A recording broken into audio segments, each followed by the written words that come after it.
I've had this Ranger for the last 3 months and I've done almost 11,000 kilometers over that time. If you haven't watched my first installment of this wrap up of the Ranger, well, definitely check that out in the link below.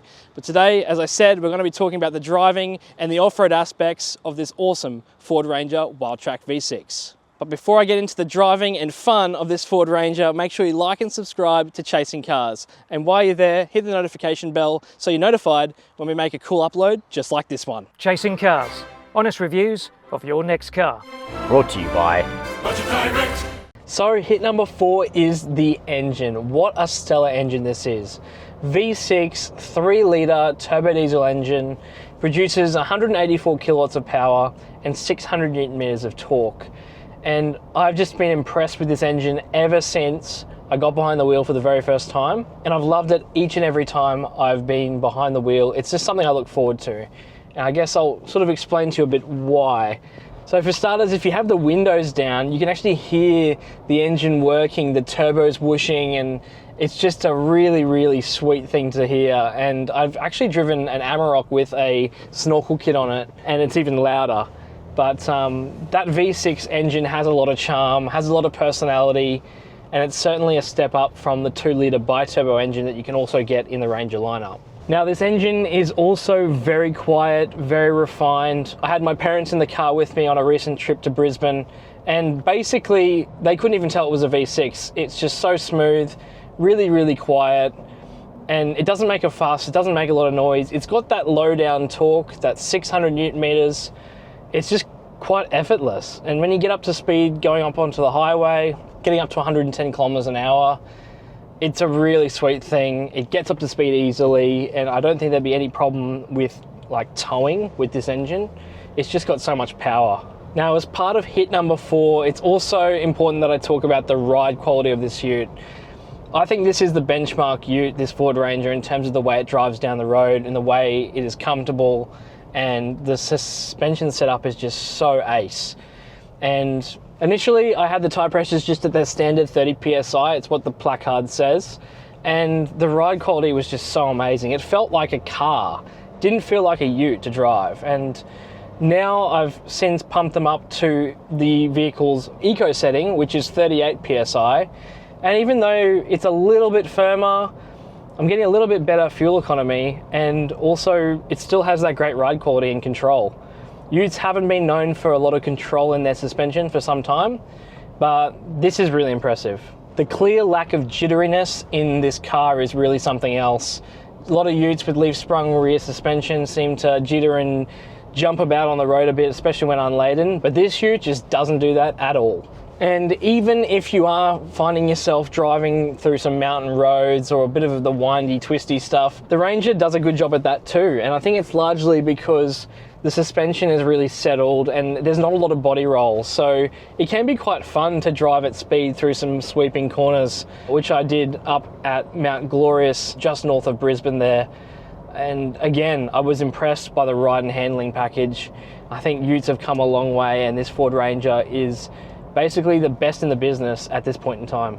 But miss 4 is the transmission. This is a 10-speed automatic transmission, and even though it has a lot of gears, I feel like it gets a little bit confused from time to time.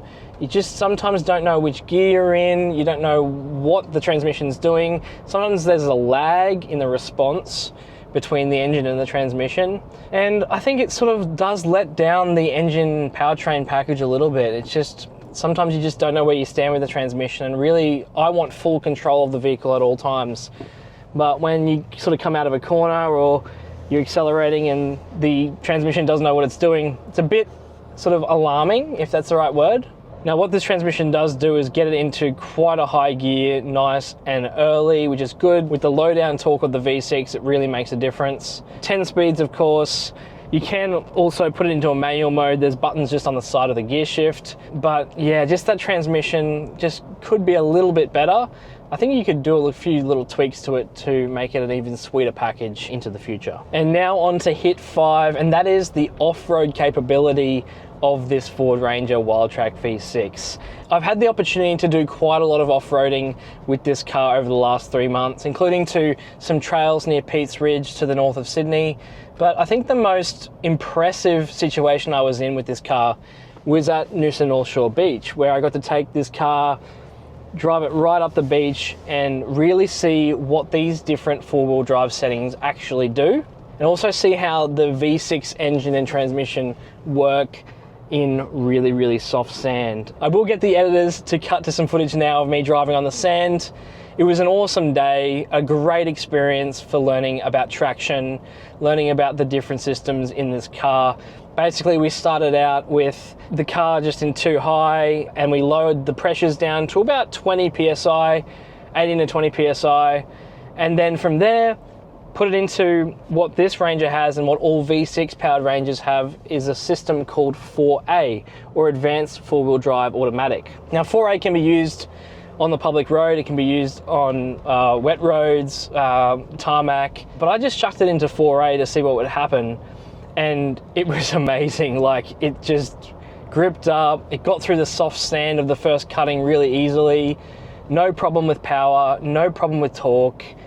It was a pretty effortless experience. I think you could honestly do a lot of the driving in full automatic and not have to worry about anything else. It's just a really easy thing to do. You simply just press 4A, it automatically goes into it, you can do it at speed, and off you go. And so we went down the beach with the nice hard sand, but then I went up into the soft stuff a bit and had a bit of a play just to test out how the Ranger was doing. One thing I did find was a bit annoying is that the traction control was really cutting in a lot. So I did turn that off just on the beach only, and it did make a difference. And I think that's important with sand driving, is that sometimes the traction control doesn't know what to do. It has a bit of a freak out, and it's as easy as just turning it off down in the center console just there. There's also a range of four-wheel drive modes. I tried some of them out. They're pretty good, but honestly, this is a great ute out of the box, and it doesn't really need all those drive modes. It's just pretty capable straight out of the factory floor. And as always with sand driving, just having those lower tire pressures made it really easy. I didn't get stuck, I didn't get bogged. I have a bit of a tendency to sometimes get bogged when I four-wheel drive. However, this did not happen during our awesome day up at Noosa North Shore, exploring what this car can really do. If you've got a Ranger, take it on the beach, you'll be really surprised. But these utes are just so damn capable in 2024, you can do a lot with them. And finally, myth number 5 is really to do with fuel economy, but also about tank size. Now this car has an 80 litre fuel tank. When fully topped up, you can usually see that it'll get you about 880 kilometers, but I just wish that it was a little bit of a bigger tank. And I say this because a lot of people who buy Rangers will tend to tow with them, either a caravan or a boat or something else. But it's really important that you have enough fuel to get you where you need to go. And Australia is a big country, it's a touring country. There's a lot of distance between the capital cities. And it's really important that you have enough fuel to get you through. Now, with the fuel economy, we've already touched on this a bit. We're seeing at about 9.2 litres per 100 kilometres. But as soon as you put a trailer on the back or weight in the tray or anything, that's going to go up very quickly, and you may find yourself getting not a huge amount of range out of this Ranger when you are towing or touring around the great place that is Australia. I guess the best thing is that this is a turbo diesel V6, and diesel is pretty much found all over Australia, which makes it perfect, especially if you're out in the outback. But you may want to think about potentially grabbing some extra jerry cans or some extra containers to store fuel if that's what you want to do. If you want to go to the outback, go out, take your caravan out somewhere that's quite a fair way from civilization, and that's the great thing about Australia. And I'll also add, I was able to go camping as well during my tenure here with the Ford Ranger Wildtrak V6, and it was very practical, sure. It fit all my stuff in pretty well, an esky, a big swag, all my clothes, camp chairs, etc. But I did find that if you are slightly if you have a small family or if you've got 2 kids, I think that it would be pretty hard to fit everything into the Ranger just with the amount of space you have. If the back seats are taken up with kids, you've only got the tray at the back. So I guess that's where people really go into getting canopies, getting roof systems, and also getting a trailer to put stuff in. So that's another thing worth noting. But camping was a lot of fun in this car, and I really had an enjoyable time. This ute definitely seems to really give you an adventurous sort of vibe. It really begs you to want to go out and explore and see the great parts of Australia. So well done, Ford. on a really decent driving Ford Ranger, the V6. It's expensive, but gee, is it good. Well, the time has come, the sad time has come where I have to give the keys back to Ford Australia for this Ford Ranger Wildtrak V6. It's been an awesome 3 months. We've done a lot of kilometers in this car. We've tested it properly. And to conclude, I'd like to say that I would 100% recommend this car. Yes, it's expensive. Yes, it's the third most expensive Ford Ranger that you can buy in Australia currently.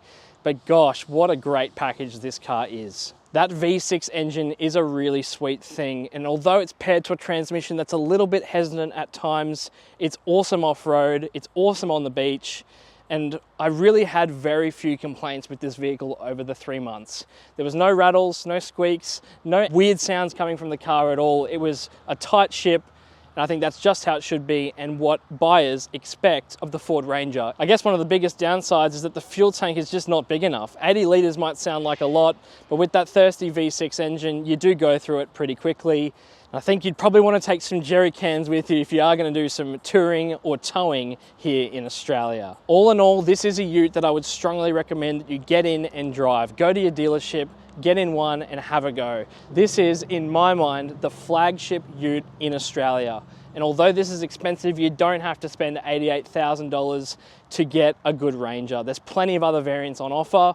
And also, you can also go into the Volkswagen Amarok range, which is on the same platform. There's plenty to choose from in the ute market, but I think this Ford Ranger is number one.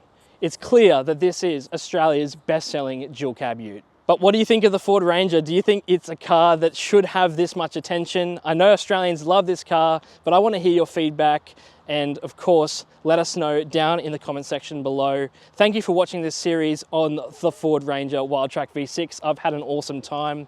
We will catch you next time. Thanks for watching.